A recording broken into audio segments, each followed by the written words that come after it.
रघुनंदन रघुनंदन रघुवर सेवन रघुपति शायन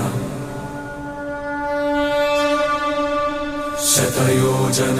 शतयोजन शरधि नियोजन शर परिलंघन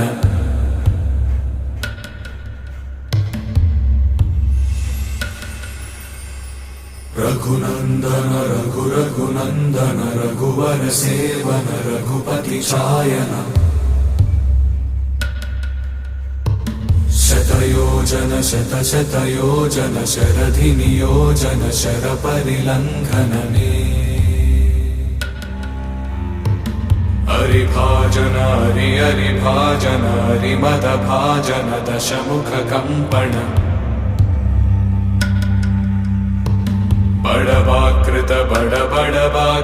बड़बाणल कृत बहुभस्म